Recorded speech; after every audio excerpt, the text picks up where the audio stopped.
Hello students, good morning. आज हम पढ़ेंगे जैविक वर्गीकरण। जैविक वर्गीकरण, बायोलॉजिकल क्लासिफिकेशन।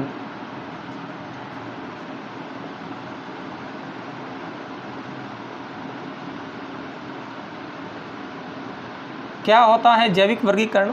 देखिए, पृथ्वी पर पाए जाने वाले समस्त जीवधारियों को समानता के आधार पर समूह बनाए जाते हैं और इन समूहों को व्यवस्थित क्रम में रखा जाता है और इस प्रक्रिया को जैविक वर्गीकरण कहते हैं। यानी कि जितने भी जीव हैं उन जीवों को समानता के आधार पर समूह बनाए जाते हैं और फिर इन समानता से अनुसार बने हुए समूहों को व्यवस्थित क्रम में व्यवस्थित करते हैं और ये प्रक्रिया क्या कहलाती है? ये जैविक वर्गीकरण कहलाती है। यानी कि जैविक वर्गीकरण का मतलब ये हुआ कि जीवों का समानता के आधार पर समूहों में वर्गीकृत करना क्या कहलाता है? जैविक वर्गीकरण कहलाता है। समस्त जीवधारियों का समानता के अनुसार समूह बनाकर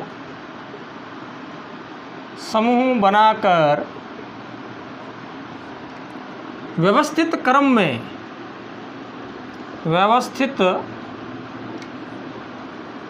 क्रम में रखने की प्रक्रिया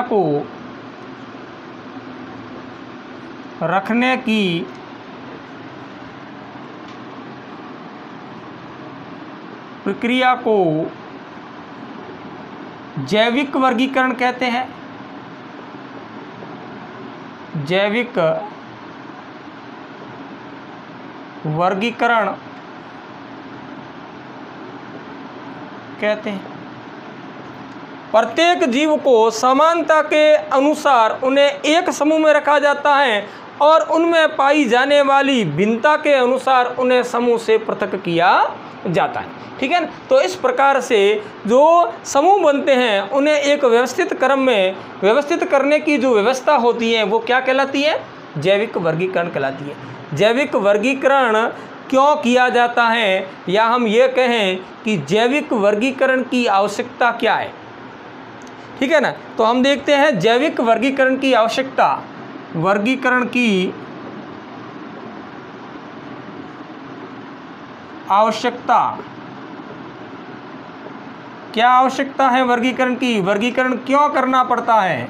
देखिए, सबसे पहले जीवधारियों का विस्तृत अध्ययन करने के लिए वर्गीकरण आवश्यक है। पृथ्वी पर कई मिलियन जीवधारी हैं और इन्हें बिना वर्गीकरण किसी जीव का विस्तृत अध्ययन नहीं किया जा सकता। क्यों? क्योंकि इनके अंदर जैव विविधता पाई जाती है और इन जैव विविधताओं का अध्ययन बिना वर्गीकरण संभव नहीं है। इसलिए किसी भी जीव का या फिर जीवों का विस्तृत अध्ययन करने के लिए क्या किया जाता है? वर्गीकरण किया जाता है। तो नंबर 1, जीवों का विस्तृत अध्ययन करने के लिए वर्गीकरण आवश्यक है। वर्गीकरण आवश्यक है। ठीक है ना? जीवों का विस्तृत अध्ययन करने के लिए वर्गीकरण आवश्यक है। 2 नंबर, वर्गीकरण की आवश्यकता क्यों हुई? प्रति वर्ष सैकड़ों नए जीवों की खोज होती है। अब नए खोजे गए जीवों का वर्गीकरण में स्थान मिल जाता है। यानी कि जितने भी नए जीवों की खोज होती है उनमें पाए जाने वाले लक्षणों के आधार पर जो वर्गीकरण के लक्षण जो होते हैं, वर्गीकरण के अंदर समान समूह जो रखे हुए होते हैं, उनके अंदर उन नए जीवों को स्थान मिल जाता है। यानी कि प्रति वर्ष जो नए जीव खोजे जाते हैं उन नए जीवों को वर्गीकरण में स्थान मिल जाता है। तो दूसरा क्या हुआ, प्रति वर्ष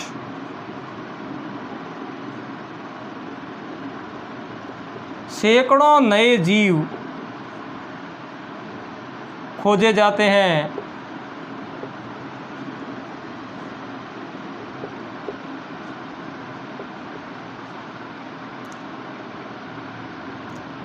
इन जीवों का वर्गीकरण में स्थान मिल जाता है, स्थान मिल जाता है। अब 3 नंबर देखिए, जीवाश्म अध्ययन के लिए वर्गीकरण आवश्यक है। यानी कि जो जीवाश्म मिलते हैं, जीवों के जीवाश्म मिलते हैं, उस जीवाश्म का अध्ययन वर्गीकरण से आसान हो जाता है कि जो जीवाश्म में जो जीव मिलता है उसकी संरचना किस प्रकार की है, उनमें किस प्रकार के लक्षण हैं, उसके आधार पर उस जीवाश्म का अध्ययन जो होता है वर्गीकरण से आसान हो जाता है। यानी कि जीवाश्मों का अध्ययन वर्गीकरण से आसान हो जाता है। जीवाश्म का अध्ययन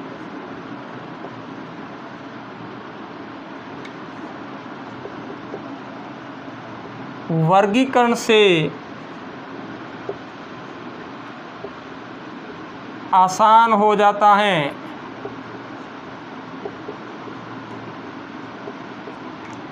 चार नंबर देखिए, जीवों के उद विकास में वर्गीकरण जरूरी है। यानी कि वर्गीकरण से जीवों के उद विकास का पता लगाया जाता है। यानी कि सबसे पहले वर्गीकरण से ये पता चलता है कि सबसे पहले एक कोशिकीय जीव बने और उसके बाद में बहुकोशिकीय जीव बने और उसके बाद में उत्तक स्तर के जीव बने जिनका शरीर संगठन उत्तक स्तर का था। उसके बाद में अंग स्तर के जीवों का निर्माण हुआ जिनका शरीर संगठन अंग स्तर का था, जिनके शरीर के अंदर अंग पाए जाते थे। और उसके बाद में विकसित प्रकार के जीव विकसित हुए। इसका पता जो है वो वर्गीकरण से लगाया जा सकता है। यानी कि वर्गीकरण जो है वो उद विकास के मार्ग को प्रस्तुत करता है, यानी कि उद विकास के मार्ग को दिखाता है। तो इस प्रकार से वर्गीकरण जो है वो जीवों के उद विकास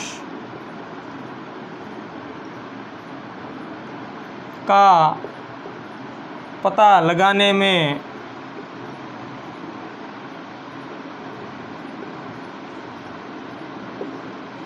सहायक हैं।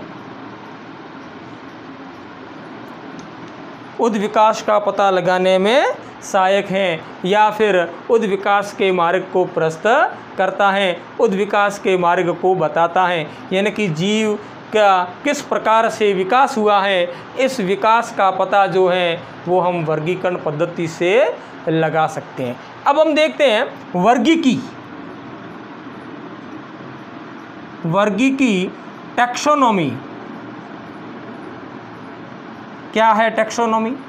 टैक्सोनॉमी का जनक कैरोलस लीनियस को कहा जाता है, क्योंकि सर्वप्रथम कैरोलस लीनियस ने आधुनिक वर्गीकरण पद्धति अपनाई थी या आधुनिक वर्गीकरण पद्धति दी थी। कैरोलस लीनियस ने सर्वप्रथम 2 जगतों का निर्माण किया था, प्लांटी और एनिमेलिया। इसीलिए वर्गीकी का जनक कैरोलस लीनियस को कहा जाता है। आधुनिक वर्गीकरण का जनक कैरोलस लीनियस को कहा जाता है। क्या होती है वर्गीकी? देखिए, विज्ञान की वह शाखा जिसके अंदर जीवों की पहचान, जीवों का नामकरण व जीवों का वर्गीकरण किया जाता है, विज्ञान की उस शाखा को वर्गीकी टैक्सोनॉमी कहा जाता है।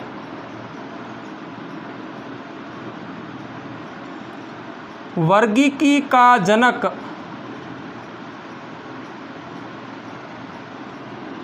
कैरोलस लीनियस है। अब परिभाषा देखिए,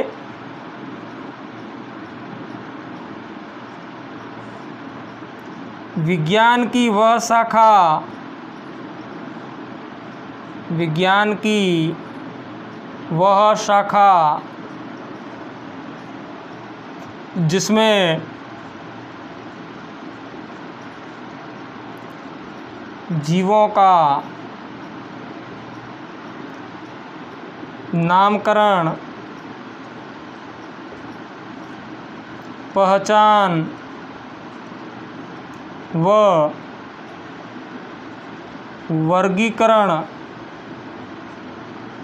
किया जाता है, वर्गीकरण किया जाता है, वर्गीकी कहलाती है, वर्गीकी कहलाती है।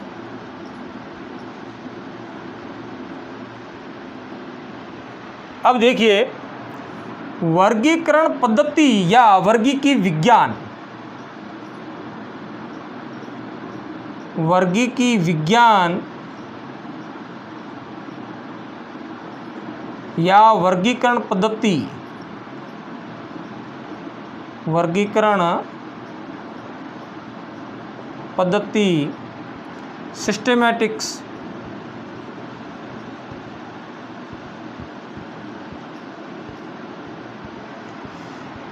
क्या होती हैं?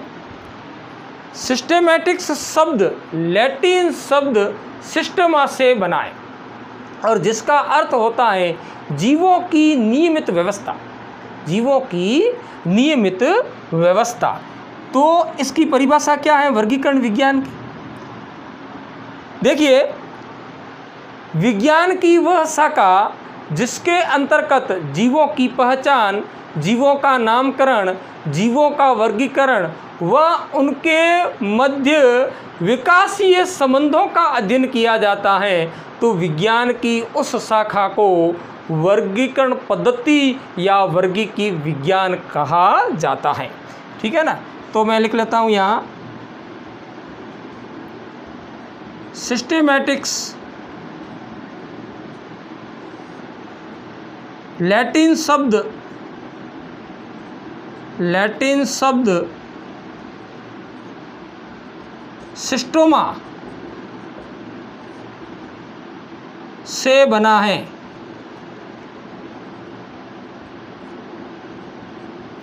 जिसका अर्थ है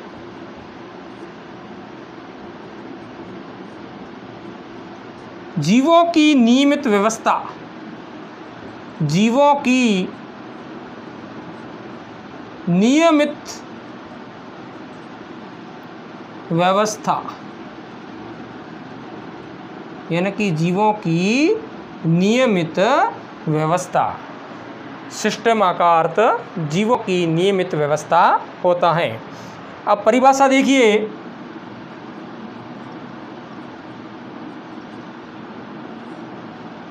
विज्ञान की वह शाखा, विज्ञान की वह शाखा जिसमें जीवों की पहचान, जीवों की पहचान, नामकरण, वर्गीकरण व आपसी विकासीय संबंधों का या जीवों के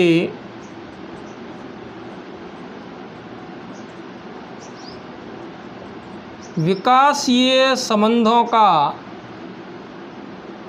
विकासीय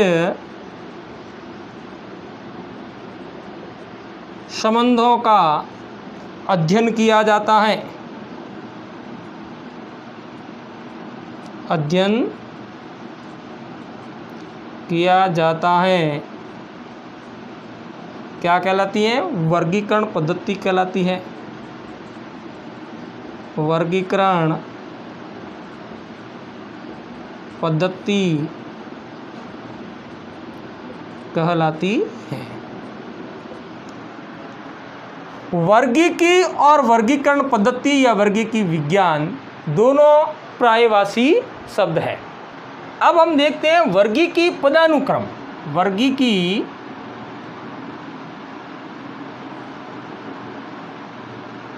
पदानुक्रम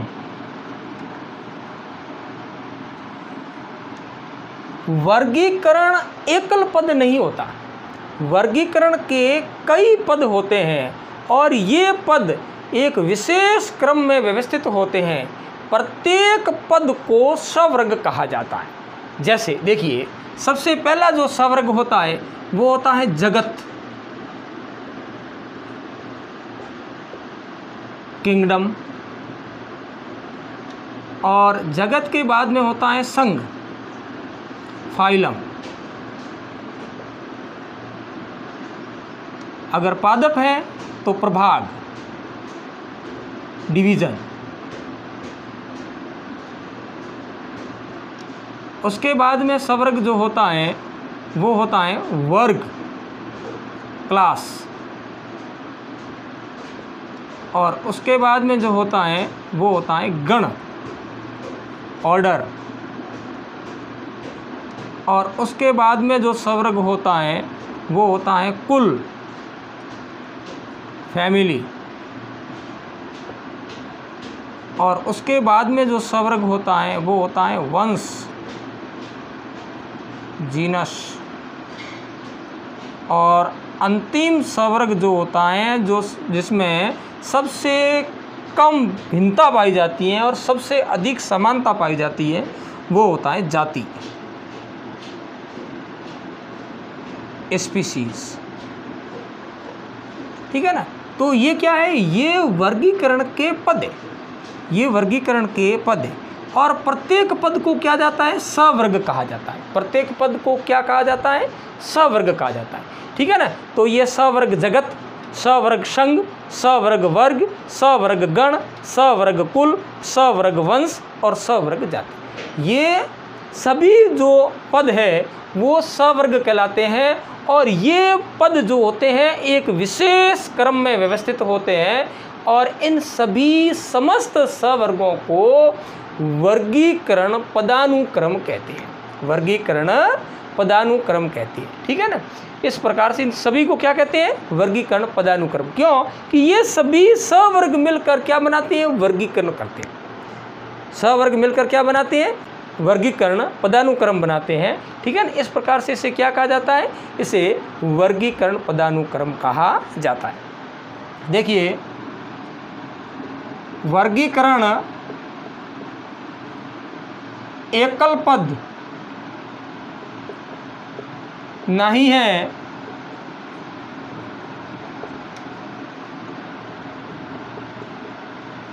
वर्गीकरण के कई पद होते हैं। वर्गीकरण के कई पद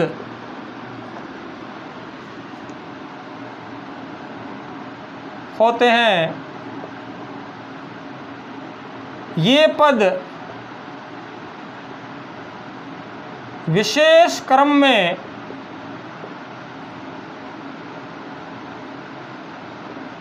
व्यवस्थित होते हैं, व्यवस्थित होते हैं। और प्रत्येक पद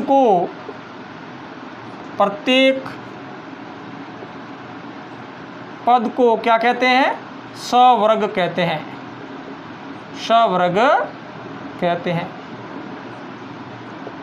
प्रत्येक पद को सवर्ग कहा जाता है। सवर्ग जो होता है वो वर्गीकरण व्यवस्था क्रम का एक भाग होता है।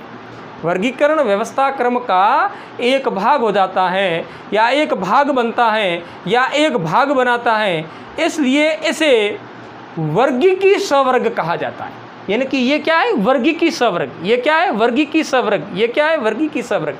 यानी कि ये वर्गीकरण व्यवस्था क्रम का एक भाग होता है। प्रत्येक जो सवर्ग होता है वो वर्गीकरण व्यवस्था क्रम का एक भाग होता है, इसलिए इस सवर्ग को वर्गीकी सवर्ग कहते हैं। इस सवर्ग को वर्गीकी सवर्ग कहा जाता है। देखिए, सवर्ग वर्गीकरण व्यवस्था क्रम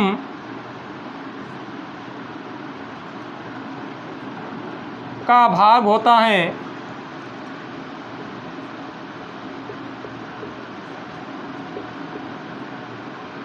अतः इसे वर्गीकी सवर्ग कहते हैं। क्या कहते हैं? वर्गीकी सवर्ग।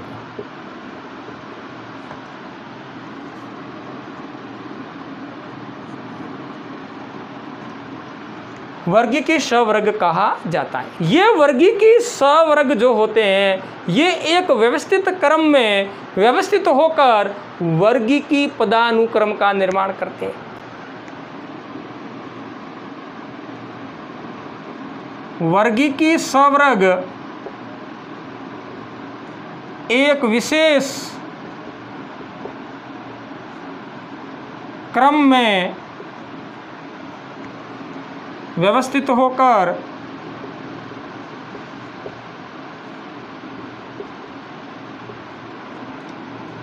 वर्गीकरण पदानुक्रम बनाते हैं। वर्गीकरण पदानुक्रम बनाते हैं। इस वर्गीकरण की प्रत्येक इकाई वर्गक कहलाती है। वर्गीकरण की प्रत्येक इकाई जो होती है वर्गीकरण कहलाती है। जैसे जगत एक सवर्ग है। कैसा सवर्ग? वर्गीकी सवर्ग है। अब इस जगत के अंदर जितने भी जगत आते हैं वो क्या कहलाएंगे? वो वर्गक कहलाएंगे। यानी कि वर्गीकरण की एक इकाई जो होती है या प्रत्येक इकाई जो होती है वो क्या कहलाती है? वर्गक कहलाती है, टैक्सॉन कहलाती है।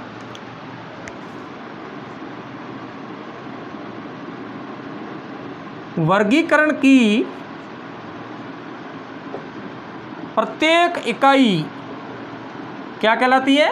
वर्गक कहलाती है। वर्गक टैक्सॉन कहलाती है।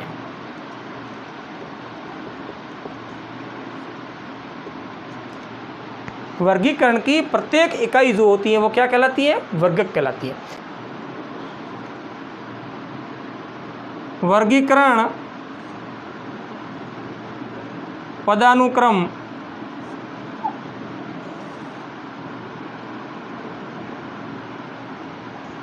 सबसे पहला जगत जिसे किंगडम कहा जाता है, उस दूसरा संघ, तीसरा वर्ग, 4 नंबर गण, 5 नंबर कुल, 6 नंबर वंश और 7 नंबर जाति। तो इस प्रकार से ये क्या है? वर्गीकी सवर्ग होते हैं जो एक वर्गीकी पदानुक्रम का निर्माण करते हैं और इसी के आधार पर जीवों का क्या होता है? वर्गीकरण होता है।